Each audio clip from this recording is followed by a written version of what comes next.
یہ تسلسل قسم خدا کی مجاہد حسنین حبیبی صبح تک گنا سکتا ہے. اللہ کا بڑا احسان ہے کہ آج تک میں نے پرچہ دیکھ کے شاعری نہیں کی ہے. یہ مالک کا احسان ہے. اسی لیے مولانا اسرار الحق قاسمی ممبر آف پارلیمنٹ نور اللہ مرقدہ جب حیات سے ہوا کرتے تھے، آج ان کی یاد مجھے آ گئی. جناب جانشین فدائے ملت مولانا محمود اسد مدنی موجود ہے، جانشین شیخ الاسلام جناب حضرت مولانا سید ارشد مدنی موجود ہے. اور ان کی موجودگی میں کہا مولانا اسرار الحق قاسمی نے کہ حضرت دنیا میں آپ نے حافظ قرآن دیکھا ہے، حافظ قرآن کے ساتھ حافظ اشعار دیکھنا ہو تو میرا بیٹا مجاہد حسنین حبیبی ہے. آج اس کو ایوارڈ میں حافظ اشعار کا دینا چاہتا. یہ اساتذہ کی خدمت کی برکت ہے. بات یہاں میں روک دیتا ہوں، بات یہی ختم نہیں ہوتی. یہ بات جب برادران وطن تک پہنچتی ہے، ہندو بھائی تک پہنچتی ہے، تو میرے دوستوں مجھے یاد آتا ہے کہ کنور مہندر سنگھ سہر بیدی نے کہا کہ عشق ہو جائے کسی سے کوئی چارہ تو نہیں، صرف مسلم کا محمد پہ اجارت ہے. رویندر جین نے کہا کہ تم اپنے دل میں مدینے کی آرزو رکھنا، پھر ان کا کام ہے جذبے کی آبرو رکھنا. کالکا پرساد یوں گویا ہوئے کہ جو شرق سے ہو غرب طرف درہم و دینار، لے کر زمین تاب و فلک مال کے انبار، دریا سبھی موتی بنے پارس بنے کوہسار، ایک سمت جو کھڑے ہو میرے سید ابرار. پھر کالکا پرساد سے پوچھے کوئی کیا لے، نالے نے محمد وہی سر پہ اٹھا لے. من چندہ بائی نے کہا کہ تو اندھیرے میں کہاں ڈھونڈ رہا ہے سورج، دیکھ وہ گنبد خضرا میں چھپا ہے سورج. ایک سورج کے اشارے پہ چلی ہے دنیا، میرے آقا کے اشاروں پہ چلا ہے سورج. گریش بہاری نور نے کہا کہ کوچہ دہر سے نکلا تو حرم تک پہنچا، سلسلہ میرے گناہوں کا کرم تک پہنچا. اے محمد تیری معراج خدا جانے، میری معراج کے تیرے قدم تک پہنچا. میرا یہ نعت رسول ہے، جب پڑھتا ہے کوئی اور جب سنتا ہے تو میرے دوستو صرف کلیجہ نہیں بلکہ کلیجی نکالنے پہ مجبور ہو جاتا ہے. کسی کا کوئی 100 روپیہ لے لے میرے دوستو، مہینہ اس کے پیچھے آپ پڑ جائیے گا، آپ کو تکلیف ہوتی ہے. نعت رسول کوئی شاعر پڑھتا ہے، آپ انعام سے نوازتے ہیں، مقصد صرف آپ کا یہ ہوتا ہے کہ رسول اللہ نے انعام دیا. ہائے ہائے، جس کا جو کام ہے جچتا ہے اسی پر. لیکن میرے سرکار کی شفقت نے یہ ہمت دے دی، دیکھیں حسان کو منبر پہ جگہ آقا نے نعت گوئی کی زمانے کو اجازت دے دی. میاں مولانا صالح صاحب میں مرتبہ یہی تسلسل جو میں گنا رہا ہوں، میں گنا رہا تھا جھارکھنڈ کی سرزمین پہ، اسد اعظمی صاحب موجود ہے، میں گنا رہا تھا. مولانا مبین الحق قاسمی ایک ہوا کرتے ہیں، علماء دیوبند کے ایک بڑے عالم دین کا نام ہے. اللہ نے دولت و ثروت سے نوازا ہے، 8 سے 10 ملکوں میں ان کا کاروبار ہے. اللہ نے نوازا. قاسمی گھرانے کی آج بھی روایت ہے، دین حق پہ جیتے ہیں اور دین حق پہ مرتے ہیں.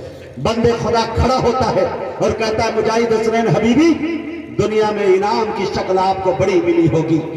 کسی نے آپ کو آئی فون گفٹ کر دیا اور پتہ نہیں کیا کیا گفٹ کیا، لیکن آج مبین الحق صرف آپ کی سچائی پہ کہ جس شعر کو آپ نے پڑھا یہ بتایا کہ فلاں کا شعر ہے اور عشق رسول میں ڈوب کر پڑھا آپ نے، مبین الحق قاسمی 23 نمبر کے پلاٹ آپ کو گفٹ کرتا ہے.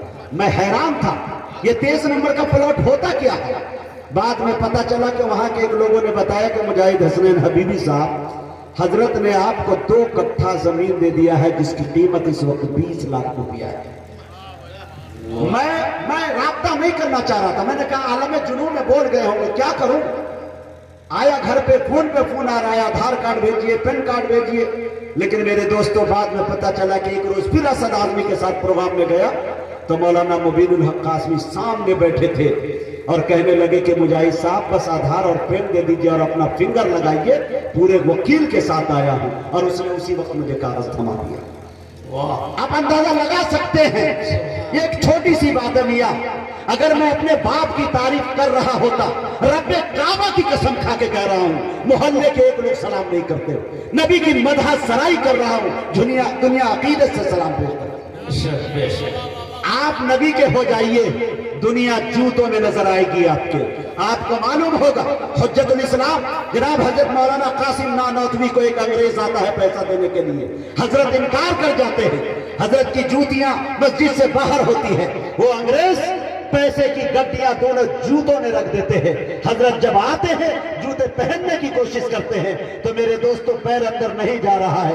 حضرت مسکراتے ہیں اور فرماتے ہیں کہ جب بندہ خدا کا ہو جاتا ہے تو دنیا جوتوں میں آ جاتی ہے۔ میاں اسی لیے کہا کرتا ہوں اکابرین کی عزت کیجئے، علماء کی عزت کیجئے، ان کے پیچھے رہیے، اس میں بھلائی ہے، ان کے پیچھے پڑیے گا تو عاقبت بھی خراب ہو جائے گی اور زندگی بھی خراب ہو جائے گی۔ عالم کے پیچھے رہیے تو آپ زندہ ہیں، عالم کے آگے بڑھ گئے تو آپ مردہ ہے، پھر جنازے کی تیاری کیجئے، ہے کہ نہیں؟ میرے دوستو ہم کوشش کریں اپنے حفاظ کی، علماء کی۔ لاک ڈاؤن کا ٹائم آیا، یہ میرا درد بول رہا ہے قسم خدا کی، ہزاروں کی تعداد میں علماء کرام تجارت میں چلے گئے۔ ایک معمولی انسان جو کھیت کھلیان میں رہتا ہے، بھینس چلاتا ہے، ممبئی اور دلی چلے جائے، شارجہ اور دبئی چلے جائے تو اچھا سیٹ کہلاتا ہے۔ ایک مولوی اگر تجارت میں اتر جائے کیا اسے سلیقہ نہیں آتا؟ یہ سیٹ نہیں بلکہ مہا سیٹ بن سکتا ہے میرے دوست۔ لیکن دین کی ایک ذمہ داری ہے، آپ اسے نہیں سنبھال کو رکھو گے تو میرے دوستو آنے والی نسلیں ہماری یہود و نصارہ کی طرح مر جائے گی۔ آپ اپنے مدارس کو، آپ اپنے مساجد کو، آپ اپنے مکاتب کو مضبوط کیجئے، یہ دین کے قلعے ہیں میرے دوستو۔ اگر یہ نہ ہوں گے تو حرام و حلال کی تمیز ہمارے پاس نہیں ہوگی۔ ہزاروں لڑکیاں ہماری مرتد ہو گئی، آپ نے دیکھا ہوگا، ابھی سنبل کے طرف کا واقعہ سنا ہوگا کہ اویو ہوٹل کے اندر مسلمان کی 5 سے 6 لڑکیاں پکڑی جاتی ہیں، اور میرے دوستو آپ مضبوط ذرائع سے ایک بات موصول ہوئی کہ اس میں 1-2 عالم کی بیٹی تھی۔ کہاں گھوم رہے ہیں میرے دوستو؟ آپ اپنے گھر میں جھانکیں، اینڈرائیڈ موبائل کے ساتھ وائی فائی کا انتظام کرتے ہیں، بچوں کی چیکنگ کیا کریے کہ میرے بچے کہاں جا رہے ہیں۔ مسئلہ کون سا تھا، کون سی مجبوری تھی؟ مسئلہ کون سا تھا، کون سی مجبوری تھی؟ بھائی بیٹھے تھے، بہن گھر سے اکیلی نکلی۔ یہ درد ہے میاں، یہ ہمارے بڑے جو کر رہے ہیں وہ بہت بڑا ہے۔ ایک دیوانے کا نام بتاتا ہوں، احمد آباد فیضان القرآن ایک ادارہ ہے، مولانا حبیب صاحب، حبیب احمد صاحب، قسم خدا کی مجھے کہنے دیجئے، ایک جرات کے ساتھ کر رہا ہوں، یہ ذمہ داری تو مسلم پرسنل لا بورڈ کی تھی، یہ ذمہ داری تو میرے دوستو جمعیت علماء نے کیا ہے اور کر رہے ہیں۔ بہت ساری تنظیمیں 100-150 ہمارے ملکوں میں ہیں، لیکن مولانا حبیب نے ابھی ایک کام کی ذمہ داری اٹھائی کہ مجاہد حسنین حبیبی صاحب، میں نے دیکھا وہاں اعلان کیا، اعلان ہے تو جس مدرسے کا رجسٹریشن نہیں ہوا ہے سارے مدارس والے اپنے کاغذات جمع کرے، اخراجات مولانا حبیب اٹھائے گا۔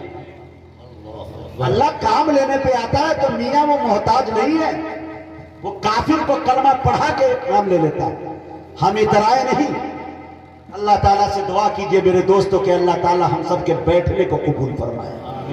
اللہ سے دعا کرے کہ یہ دین کا یہ دینی ادارہ اسی طرح لہلہاتا رہے، شرشبد و شاداب رہے، تو انشاءاللہ یہ دین کی محفلیں اسی طرح سے وجود میں آتی رہے گی، بڑے بڑے شعراء آتے رہیں گے، علماء آتے رہیں گے۔ اب آئیے میرے دوستو اپنی باتوں کو میں مختصر کرتا ہوں، چونکہ میں تھوڑا سا جذبات میں بہہ گیا، میرے سینے کے اندر جو درد تھا میں آپ کے سامنے رکھ دیا ہوں۔ ابھی میں ایک بات اور کر کے اسد اعظمی کو آپ کے حوالے کرنا چاہ رہا ہوں۔ مولانا صالح صاحب، میں انکلیشور میں تھا گجرات میں، آپ جانتے ہوں گے وہاں ایک نام مفتی انس کا، ثنا خان سے ان کی شادی ہوگی۔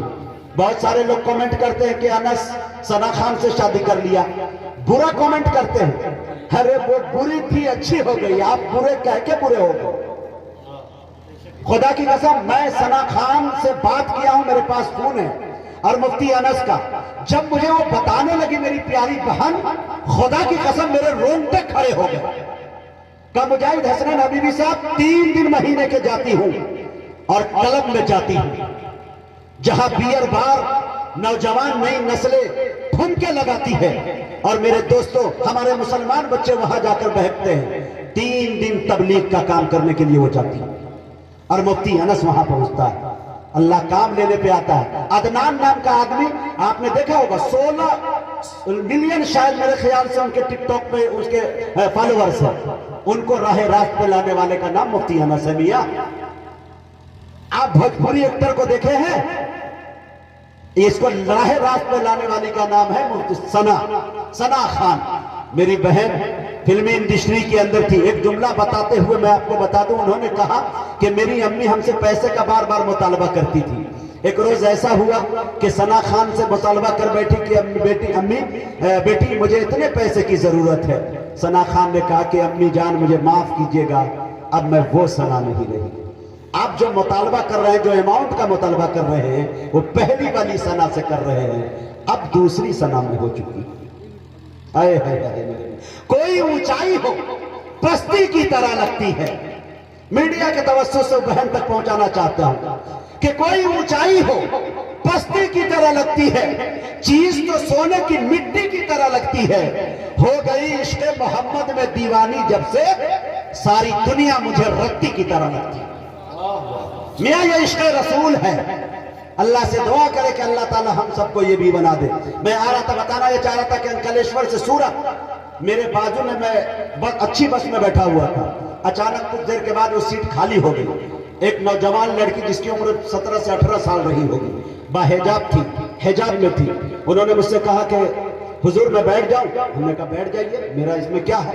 بیٹھنے کے بعد میں مسلسل میرے پاس فون آ رہا تھا، لیکن وہ بار بار میرے چہرے پہ دیکھ رہی تھی۔ میں سمجھ گیا تھا یہ مجھ سے کچھ بات کرنا چاہ رہی ہے۔ فون جیسے ہی رکھا تو اس بہن نے مجھ سے کہا آپ مجاہد حسنین حبیبی ہیں؟ ہم نے کہا میں مجاہد حسنین حبیبی ہوں۔ مجھے کوئی حیرت نہیں ہے، کیونکہ اس طرح کے چاہنے والے بہت سارے لوگ مل جایا کرتے ہیں۔ وہ حجاب میں تھی۔ کیا من میں آیا تھوڑی دیر کے بعد تو میرا بھی دل چاہا کہ اس بہن سے پوچھ لوں۔ میں نے کہا آپ کا نام کیا ہے؟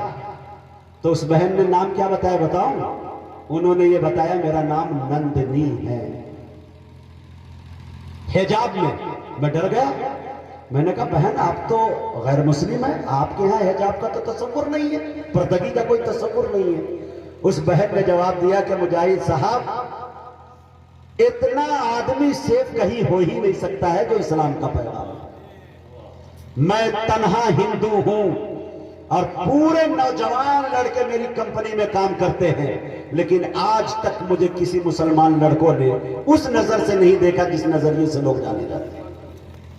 اندازہ آپ لگائیے، ہمارے کلچر کو غیروں نے لے لیا، ہماری بیٹیاں بے پردگی میں آ گئی۔ سب کچھ لکھا ہوا ہے خدا کی کتاب میں، جتنی بھی خوبیاں ہیں رسالت مآب میں، بے پردگی سے ہوتے ہیں ناراض مصطفیٰ۔ اسلامی بہنوں گھر سے نکلنا نقاب میں، عزت ملے گی بہنوں رہو تم بھی اس طرح رہتی تھی جیسے فاطمہ زہرا حجاب میں۔ آئے نگر یقین میرے سینے کو چیر دو، نام نبی ہی پاؤ گے دل کی کتاب میں۔ سب کچھ لکھا ہوا ہے خدا کی کتاب میں۔ اب آئیے بلا کسی تمہید و تاخیر کے، اگر مقدر نے ملایا تو پھر ملیں گے۔ بڑے بھائی علی جناب اسد اعظمی سے میں گزارش کر رہا ہوں کہ وہ تشریف لائے اور اپنے کلام سے ہم سامعین کو نوازے۔ مائک پر اسد اعظمی۔